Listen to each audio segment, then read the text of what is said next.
can be in our family if you want," the little girl said, as if offering him a chair he had never known how to ask for.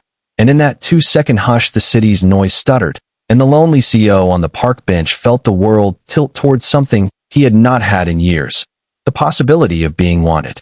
Daniel walked home with the taste of garlic in his hair and an ache in a place that had been anesthetized for so long. He could not stop thinking about the way Rosa's eyes lit up when they talked about a scholarship opportunity for Maya at the neighborhood school, about how Luis dreamt of becoming a mechanic, about the way community had turned scarcity into abundance. He had been drowning in wealth that felt irrelevant. Here was generosity that wanted nothing in return but to be shared. By the end of the week, Daniel found himself doing small things. He bought groceries without announcing it, fixed a leaking faucet in their bathroom one evening with clumsy hands that used to sign million-dollar contracts, and in quiet moments offered advice to Rosa about job postings.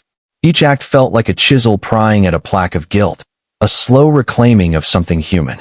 Maya's eyes lit up when she showed him a drawing of a family, stick figures holding hands, and she pointed to a spot, saying cheerfully, "That's where you sit."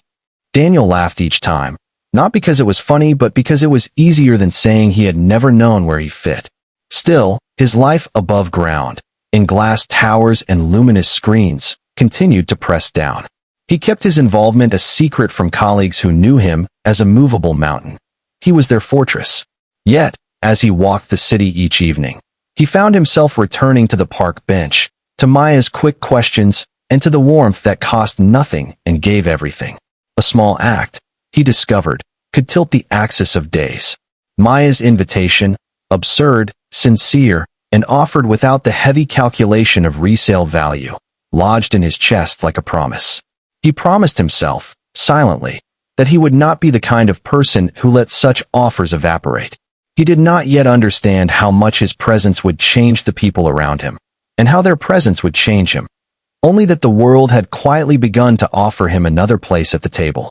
Months passed, and the bench became a crossroads of change. Daniel's small acts began to accumulate like stones stacked to form a bridge. He used his access to help Rosa enroll in a vocational program that ran evening classes. He arranged a modest grant through a foundation the company sponsored, quietly redirecting funds earmarked for a glossy ad campaign toward a community center in the neighborhood. The center smelled of paint and hope the day it opened. Children scampered over floors that once held unemployment flyers and broken furniture. Maya found a place to practice piano. Luis found a mentor who lent him tools and taught him how to fix a carburetor. Daniel, who once multiplied profits and subtracted human cost without blinking, now watched as numbers translated into playground paint and hot meals. Something else changed in him.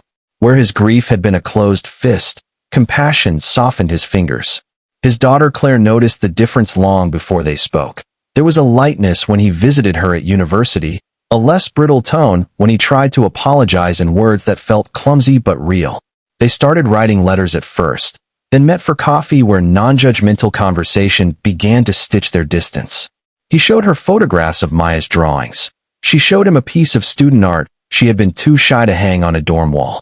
Little by little, the house that had been an echo began to host dinners again. They were small, awkward, and honest. Then life did what it often does in tales of second chances. It tested the new muscles of the heart by breaking what had been rebuilt.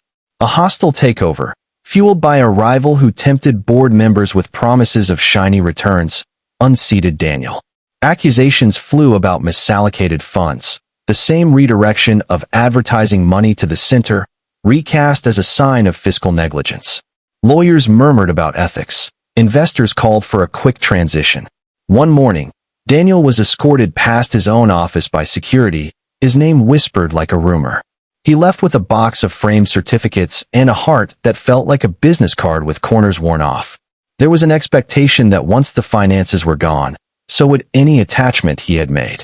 The formula of his life, give up the title and be devoured by loneliness, had always seemed inevitable. But something Maya had taught him, that families are not only blood or contract, but those who choose you again and again, refuse to let that happen. When the eviction notices began to pile up for people in the neighborhood because the new property developer intended to raise a row of homes, Rosa convened a meeting in the community center. Volunteers were plenty, but money was not.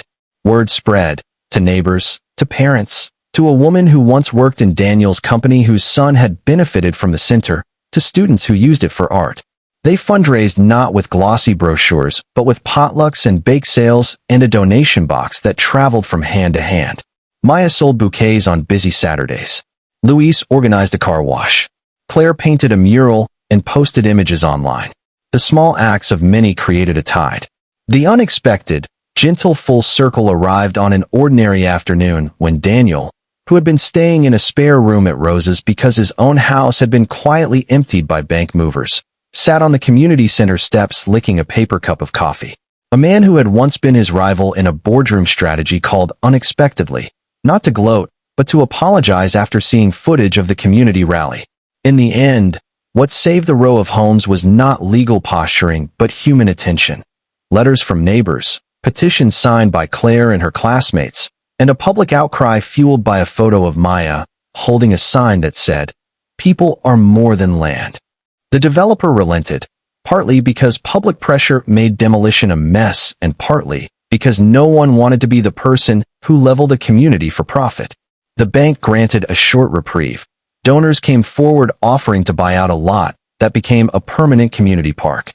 Daniel, who had spent decades measuring life by quarterly returns, learned that the returns that mattered were different: laughter-filled rooms, a child's hand on your finger, the way a meal was shared when someone had nothing else. He found a new purpose in the work of repair, not of balance sheets, but of lives. He helped the center grow into a place where people could learn trades, take night classes, and get hot meals. He and Claire ran a scholarship program. Luis was accepted into a vocational school and later apprenticed at a local garage. Rosa secured a steady job and learned to budget a way out of constant worry. And Maya?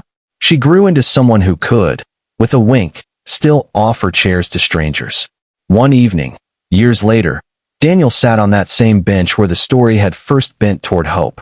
He watched Maya, older now, a little taller, run across the grass toward a child who had dropped her balloon. She waved, and the child's mother looked relieved before smiling at Daniel. Kindness had started as a sandwich shared and a seed offered. It had been a ripple that reached back like a tide to save him when storms came. In the quiet that settled around the park bench, Daniel felt a deep gratitude, not for what he had lost or once possessed, but for what he had found, the family who had chosen him, and the truth that empathy could change destiny if only someone dared to act. Moral of the story: a single, sincere act of kindness can open a place at the table for someone who thought they had no seat, and, in time, transform both giver and receiver into a family that sustains them all.